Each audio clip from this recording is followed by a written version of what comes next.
So வணக்கம் தமிழக வெற்றி கழக தோழர்களுக்கு.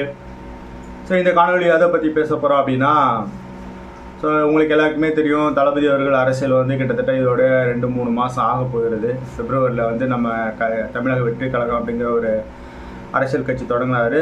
இப்போ பிப்ரவரிலேருந்து பார்த்தீங்கன்னா ஒரு 4 மாதம் 5 மாதம் ஆயிடுச்சுன்னு வச்சுக்கலாம். ஸோ 5 மாதம் ஆயிடுச்சு. ஸோ அதுக்கு இடையில பார்த்தீங்க அப்படின்னா, தளபதி அவர்கள் ஒரு முக்கியமான விஷயத்துக்கு அறிக்கை விட்டுட்ருக்காரு. அப்புறம் ஒரு சில விஷயத்தில் நேரில் போய் பார்த்துருக்காரு. ஸோ இந்த கள்ளக்குறிச்சியோடைய விஷசாரைய சாவுக்கெல்லாம் நேரில் போய் பார்த்தாரு, ஆறுதல் சொன்னார். ஸோ இது போன்ற அவருடைய செயல்பாடுகள்லாம் இருக்குது. ஸோ இதெல்லாம் நிறைய சோசியல் மீடியாலாம் பயங்கரமாக கிரிட்டிசைசேஷன் பண்ணி பேசுகிறாங்க. அவர் எப்போ அரசியல் கட்சி வரணும் அப்படி சொன்னாரோ அடுத்த நிமிஷமே பார்த்தீங்க அப்படின்னா எல்லோரும் யூடியூப் சேனலில் உட்காந்துட்டு அவர் எந்த அளவுக்கு கிரிட்டிசைசேஷன் பண்ணணும், அவர் அறிக்கை விட்டார் அப்படின்னா அதுக்கு ஒரு கிரிட்டிசைசேஷன் பண்ணுவாங்க, நேரில் போய் பார்த்தாரு அப்படின்னா அதுக்கு ஒரு கட்சி சார்ந்தவங்க பார்த்திங்கன்னா அதுக்கு ஒரு கிரிட்டிசைசேஷன் பண்ணுறாங்க. ஸோ இப்படி தான் இருக்குது. அது எல்லாத்தையும் நம்ம பார்த்துக்கிட்டு தான் இருக்கோம். ஸோ அதுக்கு நம்ம எந்த விதத்திலும் நம்ம பதிலெலாம் சொல்லவே இல்லை. இதுமாதிரி தளபதி ரசிகர்கள் அவ்வளோதான் பதில் சொல்ல, ஒன்லி செயலில் மட்டும்தான் செயல்பட்டு இருக்காங்க. ஸோ மக்களுக்கு நலத்திட்ட உதவிகள் வழங்குறதா இருக்கட்டும், அப்புறம் அந்த கல்வி விருது விருதாக இருக்கட்டும். ஸோ இது போல் நடைமுறைகள் செயல்பாட்டில் மட்டும்தான் இருக்கும். மற்றபடி நம்மளை எதிர்த்து இப்போ நிறைய கிரிட்டிசைசேஷன் பண்ணுறவங்களுக்கு நம்ம இன்னும் பதில் சொல்லலை, யாருமே சொல்லலை. தளபதியும் அதை சொல்ல வைக்கல. ஸோ ஏன் அப்படின்னு பார்த்தீங்கன்னா, தளபதி சொல்லோட செயல் தான் முக்கியம் அப்படிங்கிற ஒரு செயல்பாட்டில் தான் நம்ம போயிட்டுருக்கோன்னு வச்சுக்கலாம். ஓகே. ஸோ இப்போ ரீசெண்டாக அது பழைய வீடியோ தான். அது இப்போலாம் பார்த்தீங்க அப்படின்னா ரிப்போர்ட்டர்ஸுங்கிற பேரில் பத்திரிக்கையாளருங்கிற பேரில் நிறைய பேர் இந்த யூடியூப் சேனல்லாம் உட்காந்துக்கிட்டு தளபதி அவர் விஜய் என்ன தேர்தலுக்கு எலெக்ஷனுக்கு கற்றுக்குட்டிங்கிறாங்க, அவர் ஜீரோங்க அப்படிங்கிறாங்க. ஸோ இதெல்லாம் நம்மளால் பார்த்துட்டு இருக்கும்போது கடுப்பாகுது. என்னடா இவங்களாம் அப்படிலாம் பேசுகிறாங்களா அப்படின்னு நமக்கு தோணுது. ஸோ அதுக்காக தான் அவங்களுக்காக நம்மளும் ஏதாவது நமக்கு தெரிஞ்ச பதிலை அவங்களுக்கு ஏதாவது சொல்லலாமே அப்படிங்கிறதுக்காக இந்த வீடியோ. ஓகே. ஸோ இந்த வீடியோவில் இப்போ ஒருத்தர் பத்திரிக்கையாளருங்கிற பேரில் ஒருத்தர் சொல்லியிருந்தார், முதல்ல விஜய் ஒரு ப்ரெஸ் மீட்டை சந்திச்சுட்டு அவர் அந்த ப்ரெஸ் மீட் கேட்குற கேள்விக்கெல்லாம் பதில் சொல்லிட்டோம். அதுக்கப்புறம் அவர் அரசியல்வாதியா இல்லையா அப்படிங்கிறத பார்க்கலாம் அப்படின்னு சொன்னார். ஸோ அவருக்கு நான் சொல்ல வேண்டிய ஒரே ஒரு பதில் தான். ஸோ ப்ரெஸ் மீட்டை சந்திக்கிறதா ஒரு அரசியல்வாதிக்கான தகுதியான்னு கேட்டால் கண்டிப்பாக கிடையாது.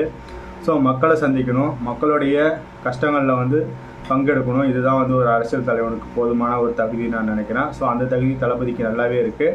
ஸோ அதனால் ப்ரெஸ் மீட்டை தான் சந்தித்தாதான் நீ அவர் அரசியல்வாதியை ஏற்றுப்பா அப்படின்னா நீ ஒன்றும் ஏற்றுக்க தேவையில்ல, வாயை முட்டி நீ போயிட்டே இருக்கலாம். புரியுதுங்களா? ஸோ ஒன்றும் ப்ரெஸ் மீட்டை சந்திக்கணும். அவங்க கேட்குற கிடுக்குப்பிடி கேள்வினா கிடுக்குப்பிடி கேள்வி எதுக்கு கேட்கணும் சொல்லுங்கள் பார்ப்போம். அரசாங்கத்தில் உள்ளவங்க, அரசாங்கம் நடத்துகிறவங்கள்ட்ட போய் கிடுக்குப்பிடி கேளுங்க, ஏன் அங்கே கேட்க மாட்டீங்க? ஸோ அரசியல் கட்சி தொடங்குறவர்கிட்ட தான் நீங்கள் கிடுக்குப்பிடி கேள்வி கேட்பீங்களோ? ஸோ அரசாங்கம் நடத்துகிறவர்கிட்டலாம் கிடுக்குப்பிடி கேட்க மாட்டீங்க. ஏன் அப்படின்னு பார்த்தீங்கன்னா அவங்களுக்கு உங்களை ஆப்படிச்சுவாங்கன்னு சொல்லிட்டு அந்த பயம். ஸோ நீங்கள் உங்களுடைய சேனலோட அஜெண்டா நீங்கள் ஒவ்வொருத்தவங்களும் சார்ந்து தான் இருக்கிறீங்க. ஸோ உங்களுடைய கேள்வியுமே அதுமாரி தான் இருக்குது. புரியுதுங்களா? ஸோ ஒரு நடுநிலையான கேள்வி அப்படின்னா கண்டிப்பாக நடுநிலையான பதில் கண்டிப்பாக இருக்கும். ஆனால் ஒரு மீடியாவும் ஒரு கட்சியை சார்ந்து இருக்குது, அவங்க கட்சிக்கு சார்ந்த மாரி கேள்வி கேட்குறீங்க.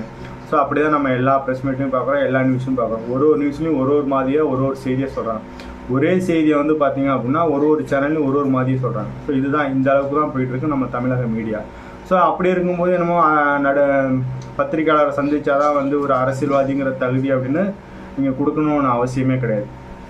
ஸோ அதே போல் இந்த ரவீந்தர் துரைசாமின்ட்டு ஒருத்தர் இருக்கார். ஸோ அவருக்கு எப்போ பார்த்தாலும் எந்த ஒரு யூடியூப் சேனலாலும் உட்காந்துட்டு அவர் என்ன பண்ணுறாருன்னா, தளபதி எந்த அளவுக்கு டேமேஜ் பண்ணணும், அவர் எந்த அளவுக்கு சிறுமைப்படுத்தணும் அப்படிங்கிற வேலையில் தான் அவர் பயங்கரமாக ஈடுபட்டுட்டே இருக்கார். ஸோ அவர் ஒரு சேனலில் ஏதாவது ஒரு டாபிக் கேட்குறாங்க அப்படின்னா அந்த கேள்வியை விட்டுட்டு அவர் அங்கேருந்து விஜய் பிடிச்சி இழுத்து அவரை அந்த இடத்துல மைனஸ் பண்ணுறது. ஸோ இதேமாரி ஒரு வேலையை தான் அவர் பண்ணிகிட்ருக்காரு. ஸோ பத்திரிக்கையாளருங்கிற பேரில் எதுக்காக அவர் பண்ணிகிட்ருக்காரு அப்படின்னா, அவர் ஒரு சில பேருக்கு முட்டு கொடுத்துட்ருக்காரு, ஒரு சில பேருக்கு சொம்பு அடிச்சிட்ருக்காரு. ஸோ அவங்க தளபதி வர்றதுனால இதாகிடுவாங்களோ, இந்த எலெக்ஷனில் தோற்றுருவாங்களோ அப்படிங்கிற அந்த பயத்தில் இப்போலேருந்து ஸ்டார்ட் பண்ணிட்டாங்க. ஸ்டார்ட் பண்ணி என்ன பண்ணுறதுன்னா, ஒரு யூடியூப் சேனல்லே உட்காந்துட்டு என்ன பண்ணுறாரு அப்படின்னா, அவர் விஜயெல்லாம் அரசியலுக்கு கற்றுக் கொடுத்தீங்கிறது, அவர்லாம் எலெக்ஷன்லாம் ஜீரோங்க அப்படிங்கிறது. ஸோ இதை சொல்கிறதுக்கு உனக்கு என்ன ரைட்ஸ் இருக்குது? அவர் ஜீரோன்னு சொல்கிறதுக்கு உனக்கு என்ன ரைட்ஸ் இருக்குதுன்னு சொல்கிறார். 2026 அவர் எலெக்ஷனில் நிற்க போகிறாரு. ஸோ 2026க்கு அப்புறம் நீ சொல்லலாம் அவர் மக்களை அக்செப்ட் பண்ணிக்கல அப்படின்னு சொல்லிட்டு ஒரு விமர்சனம் வச்சு அதை நம்ம ஏற்றுக்கலாம். அவர் எலெக்ஷன்லேயே நிற்கவே இல்லை. அப்படிங்கும்போது அதுக்கு முன்னாடி நீ ஜீரோங்கிற அதுங்கிற இதுங்கிற நீ எவனுக்கு சொம்பு அடிக்கணுமோ அவனுக்கு நீ சொம்பு அடி, அவனை பற்றி ஏற்றி பேசிக்கிட்டு அதை நாங்கள் எதுவும் கேட்கவே இல்லை. ஆனால் தளபதியை பற்றி நீ வந்து எப்போ பார்த்தாலும் அவர் வந்து 0ங்க, அவர் வந்து 100ங்கன்னு சொல்ல வேண்டிய அவசியம் உனக்கு கிடையாது, புரியுதா? ஸோ தளபதி அவங்க ஐடி விங்ஸில் நிறைய பேர் இருக்காங்க, அவங்க இது பத்திரிக்கையாளர் நிறைய பேர் இருக்காங்க, அவங்க வந்து அதுக்கான பதில் சொல்லிகிட்டு இருப்பாங்க. நீ எதுக்கு தேவையில்லாமல் வந்து எங்களை 0ன்னு சொல்கிறது 100ன்னு சொல்கிறது? நீ எதுக்கு? உனக்கு என்ன அந்த ரைட்ஸ் யார் கொடுத்தது? புரியுதா? நீ சொம்படிக்கிற யாருக்காவது ஒருத்தன் ஜெயிக்கவே இல்லை, அவனை வந்து எனி டைம் என்ன சொல்கிற அவர் தாங்க அடுத்தது மாசுங்கிற என்ன காரணத்தினால மாசுன்னு சொல்கிறேன்னு நமக்கு தெரியும். ஏன்னா அடுத்த எலெக்ஷனில் பாருங்கள், அவரோட ஓட்டை வந்து அந்த அளவில் போய் நிற்கும், இந்த அளவில் போய் நிற்குன்னு ஒவ்வொரு ப்ரெஸ் மீட்டையும் நீ முட்டு கொடுத்துட்டு தான் இருக்க. ஆனால் நீ சொல்கிறது எதாவது நடக்குதா? ஸோ ஜேர்னலிஸ்ட்டுங்கிற பேரில் போய் உட்காந்துட்டு நீ என்ன பண்ணுற? உனக்கு தேவையான உனக்கு ஃபேவரான ஆளுக்கு பற்றி நீ பேசிகிட்டு இருக்க. நீ பேசிகிட்டு போ. அதே சேம் டைம் வந்து பார்த்தீங்கன்னா தளபதியை பற்றி பேசுகிறதுக்கு உனக்கு எந்த ரைட்ஸும் கிடையாது, புரியுதா? இது வன்மையாக நான் கண்டிக்கணும். ஸோ ஒவ்வொரு டைமும் நான் பார்த்துக்கிட்டு இருக்கேன், நீ என்ன பண்ணிகிட்ருக்க? ஒரு யூடியூப் சேனல்லையும் உட்காந்துக்கிட்டு அவர் விஜய்லாம் வந்து எலெக்ஷனுக்கெலாம் வந்து கற்று கூட்டிங்க, அவர் செல்லாத காசாகிடுவாருங்க அப்படின்னு நீ சொல்கிறதுக்கு உனக்கு யார் இது பண்ணுது? ஸோ அதை வந்து நீ நிறுத்திக்கணும். ஸோ சரி, தளபதி ரசிகனாக நான் சொல்கிறேன். ஸோ அதுதான் நம்ம சொல்கிறோம். இந்த பத்திரிக்கையாளருங்கிற பேரில் வந்து நின்றுக்கிட்டு நீங்கள் யாருக்காவது ஒருத்தவங்க சப்போர்ட் பண்ணுறோன்னா அவங்களுக்கு சப்போர்ட் பண்ணுங்கள். ஸோ உங்களுக்கு நீங்கள் வந்து தளபதி சப்போர்ட்டாகவும் பேசணும்னா எதிராக பேசுகிறீங்கன்னா அப்படின்னா அவர் 2026க்கு அப்புறம் நீங்கள் பேசுங்க. ஸோ அவர் மேலே வந்து அவர் ஆட்சியில் வந்துட்டார் அப்படின்னா அதுக்கப்புறம் நீங்கள் விமர்சனம் வைங்க. அது விமர்சனங்கிறது வந்து நீங்கள் வந்து ஒரு எப்படி சொல்கிறது, ஒரு நடுநிலையான விமர்சனம் வச்சிங்கன்னா அது கண்டிப்பாக பதில் சொல்லலாம்.